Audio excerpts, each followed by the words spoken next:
China Hasan ரலியல்லாஹு தஆலா, China Hussain China Muhammad ரஹிமஹுல்லா, அதாவது அலிநாயகத்தினுடைய பிள்ளைகள் ஹசன் ஹுசைன் மொஹ்சின்றது தான் தெரியும். ஃபாத்திமா நாயகர் ரலியல்லாஹு தஆலா வஃபாத்தானதுக்கு பிறகு அலிநாயகி இன்னொரு கல்யாணம் முடிக்கிறாங்க. அந்த கல்யாணம் முடிச்சு முதல் குழந்தை ஆண் குழந்தை பிறகுது. அதுக்கு முஹம்மத் அப்படின்னு பேர் வைக்கிறாங்க. அப்போ அவங்களாம் வளர்ந்து பெரிய ஆளாயிட்டாங்க.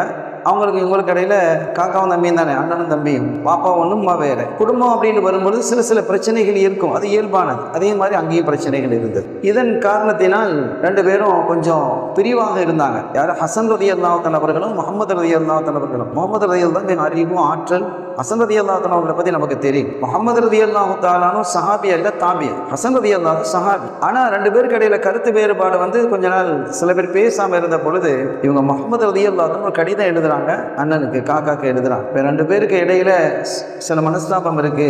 அது யாரு மூலமாக ஏற்பட்டாலும் பரவாயில்லை, நான் மன்னிப்பு கேட்கற தயாரா இருக்கிறேன். ஆனா நான் உங்கள்கிட்ட வந்து பார்க்கணும் அப்படின்னு நான் விரும்புறேன். ஆனா ஒரு ஹதீது என்னை அது தடுக்கிறது. எப்படி என்று சொன்னால், மன் தவாதஅ ரஃபஅஹுல்லாஹ், யார் பணிகிறாரோ அவரை அல்லாஹ் உயர்த்தலாம், அந்தஸ்துல வைக்கலாம் அப்படின்ட்டு அந்த ஹதீது என்னை தடுக்கிறது. ஆனா அம்மா, என்னுடைய அம்மா ஒரு சாதாரண பெண்மணி, உங்க அம்மா சுவன பெண்களினுடைய தலைவி, சுவன பேரரசினுடைய மகள். என்னை பொறுத்தவரை நம்ம ரெண்டு பேருடைய வாப்பாவும் ஒண்ணுதான், அஹ்லுல் பைத்தை சார்ந்தவர். நான் ஒரு சாதாரண குடும்பத்தை சார்ந்தவர், ஹனஃபியா குடும்பத்தை சார்ந்தவர்.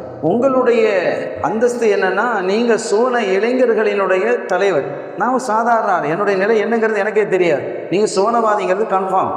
அந்த சுவன இளைஞருடைய தலைவராக இருக்கிற எல்லா வகையிலும் என்னை விட பன்மடங்கு உயர்ந்தவங்க நீங்க. ஆனா இப்ப நான் வந்து உங்களை பார்த்தா யார் பணிந்தாலும் அவரை அல்லாஹ் உயர்த்தலான்னு ரசூல் சொல்றாங்க, உங்க பாட்டனார் சொல்றாங்க. அதையும் கடைசி அவங்க எழுதுறாங்க, என்னுடைய பாட்டனார், என் தாய் வழி பாட்டனார் சாதாரண ஒரு மனிதர், உங்கள் தாய் வழி பாட்டனார் அவங்களுக்கு மேல யாருமே இல்லை ஸல்லல்லாஹு அலைஹி வஸல்லம். எனவே நான் வந்து பார்த்தால் இந்த விஷயத்தில் உங்களை விட நான் உயர்ந்தவனாக ஆகிவிடுவேன் என்ற நிலை என்னை அச்சுறுத்துகிறது.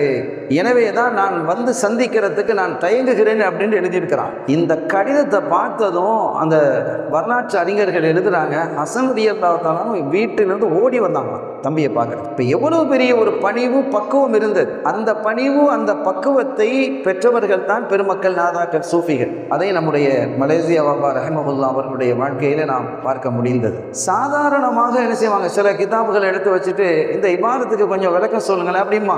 அவங்க நம்ம சோதிக்கிறாங்களா அப்படின்னு நம்ம யோசனையா இருக்கு, அல்லது நமக்கு பயிற்சி தருகிறார்களா என்ற யோசனையாக இருக்கும். அவ்வளவு பணிவு என்னுடைய வாழ்க்கையிலே, இவ்வளவு பெரிய உயர்ந்த அந்தஸ்துல இருந்து இப்படி ஒரு பணிவான நபரை பார்ப்பது என்பது அபூர்வமான விஷயம் இல்லையா, ஆச்சரியமாக இருந்தது.